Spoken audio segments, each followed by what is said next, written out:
पहली बात तो है कि ज्यादा मन से अपनापन मत रखो, साधक यही कमजोर पड़ जाता है।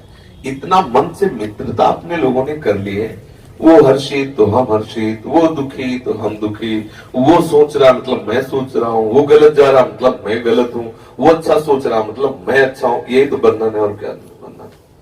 थोड़ा सा अलग होकर मन के देखो। आप दृष्टा, आप मन को देखते हैं ना, मन अशांत है, किसने जाना? आपने जाना ना, तो आप उसके जानकार है ना, आप उसको जानने वाले हैं ना, आप तो नहीं है ना मन। जैसे हम इसे देख रहे हैं, हम इसे देख रहे हैं, हम आपको देख रहे हैं, तो हम आप थोड़ी हो गए। हम आपको देख रहे हैं ना, तो आप मन को देख रहे हो ना। बस हम केवल दृष्टा उसके बने और उसके द्वारा जो भी अशांतमय चेष्टाएं वो अपने में आरोपित ना करें, तो बहुत अच्छा भजन होने लगेगा। अब मन अशांत नहीं, हमें पाठ करना, तो तू ना कर भैया, मेरा तो काम है, मेरी तो स्वामिनी, मैं तो पद सुनाऊंगा। वो जला रहा है, हम सुना रहे हैं, ब्रजनोत्तर कदम मुकुटमणि श्याम आज मुनि। पता नहीं कब राजी हो गया, आप देखना, जहां पद शुरू किया तो पता नहीं चलेगा वो राजी कब हो गया, क्योंकि आपके सपोर्ट के बिना वो कुछ कर नहीं सकता।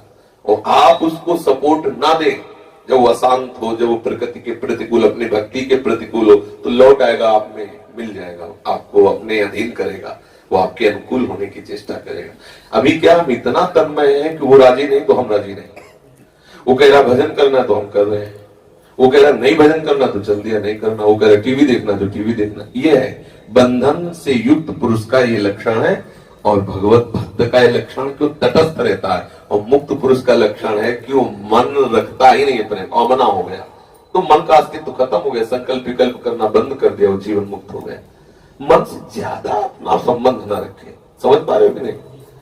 मतलब थोड़ा आप साधन भजन कर रहे हो इसलिए आप हमारी बात समझ रहे। मन से इतना क्यों अपनापन? वो राजी तो हम राजी, वो नाराज तो हम नाराज, इतना ठीक है।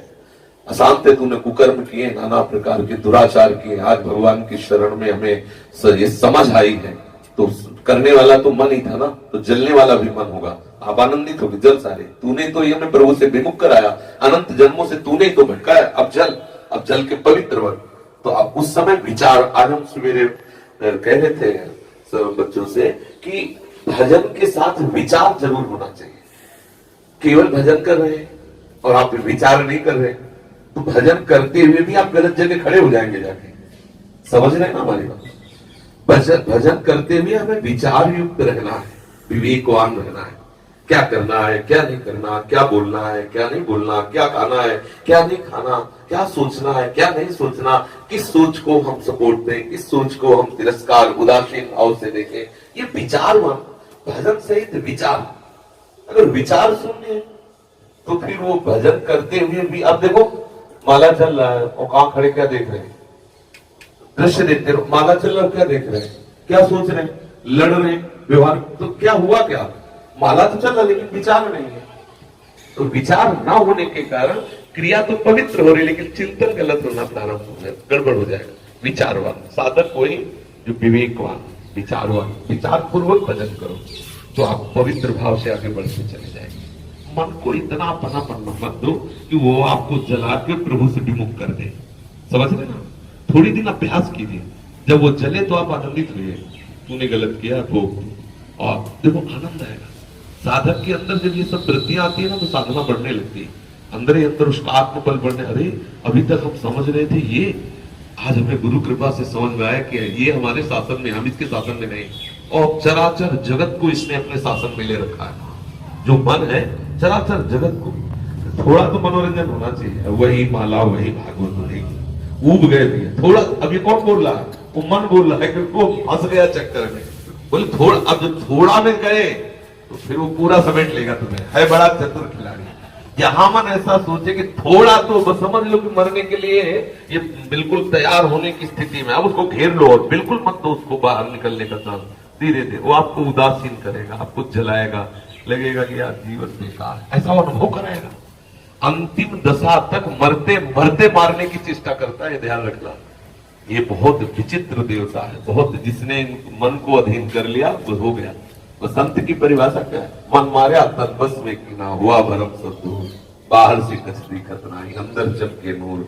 आपको त्याग जगत में बैठे नहीं किसी से काम, उनमें तो कुछ अंतर ना है संत का हो चाहे राम, वो तो भगवत स्वरूप हो गए। मन ही तो है बंधन और मोक्ष का कारण। जो विषय चिंतन कराने वाला मन है वो बंधन का कारण, जो भगवत चिंतन कराने वाला मोक्ष का कारण। भगवत चिंतन उसी का मन करेगा जो मन को सपोर्ट नहीं देगा। हर बार मन को सपोर्ट, हर बात का सपोर्ट, वो भजन नहीं होने देगा। थोड़ा विचार पूर्वक, विवेक पूर्वक, अगर वो भक्ति को सहयोग देने वाला, भक्ति बढ़ाने वाला विचार दे रहा है तो तत्काल बिल्कुल हाँ तुम्हारी बात मान गए। और जहां देखा है भक्ति के विरुद्ध आचरण वाला तो तटस्थ हो गए, दृष्टा बन गए, जा तुझे जो करना कर, मैंने वो जलाएगा, आपको विवश करेगा, बार बार विवश करेगा। आप हारना नहीं, तभी नहीं हारोगे जब हरि गुरु स्मरण कर रहे होगे, तभी नहीं हारोगे। और जब आप उस पर ये दबाव डालते रहेंगे वो धीरे धीरे आपके अनुकूल होता रहेगा। मन माया तन बस में कीना हुआ भरम सब भ्रम नष्ट हो गया, शरीर उसका शांत एकदम एकाग्र पवित्र हो गया और मन प्रियालालमय हो गया। अब मन मन ही नहीं रहा, प्रियालालमय हो गया। तो हमें वहां तक पहुंचने में थोड़ा तो जलन होगी, क्योंकि हमने इससे अपनापन माना है, बहुत जन्मों से माना है, तो ये थोड़ा जलाएगा, थोड़ा जलोगे तो पवित्र हो जाओगे।